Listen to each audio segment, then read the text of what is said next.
Newcastle hứa hẹn sẽ có một chuyến chuyển nhượng kỳ mùa hè bận rộn khi mới đây bất ngờ nhắm tới hai mục tiêu miễn phí.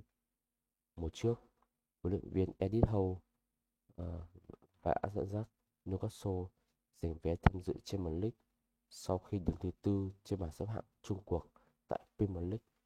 Tuy nhiên, thì giấc mơ Champions League của Newcastle đã kết thúc nhanh chóng khi được xếp vào bảng đấu được mô tả là bảng tử thần cùng PSG, Dortmund và AC Milan.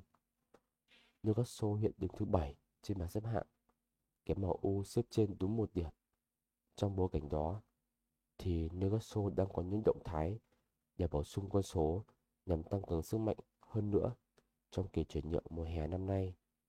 Đáng chú ý, có thông tin cho rằng Newcastle đang quan tâm đến việc ký hợp đồng với Tosin của Fulham và Kelly của Bournemouth. Cả hai đều sẽ trở thành cầu thủ tự do vào mùa hè này sau khi hợp đồng của họ sẽ đáo hạn vào cuối mùa hè năm nay. Và cũng cần biết, trong khi Tosin nhận được sự quan tâm từ một số câu lạc bộ tại Premier League, còn Kelly lại nhận được sự quan tâm từ Monaco, Juventus và AC Milan.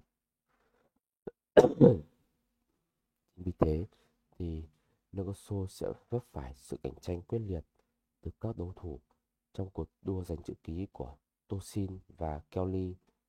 Bên cạnh đó thì Newcastle cũng có thể phải đối mặt với cuộc chiến để giữ chân tiền vệ Bruno Guimaraes, người được cho là có điều khoản giải phóng 100 triệu bảng có thời hạn đến cuối tháng 6 năm nay. Cả hai cầu thủ mà Newcastle đang nhắm đến sẽ trở thành cầu thủ tự do sau khi hợp đồng của họ sẽ đáo hạn vào cuối mùa giải năm nay.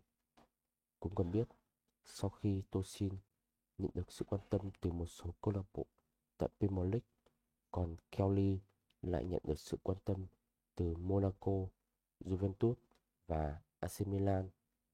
Và chính vì như vậy thì Newcastle sẽ vấp phải một sự cạnh tranh quyết liệt từ các đối thủ trong cuộc đua giành chữ ký của Tosin và Kelly.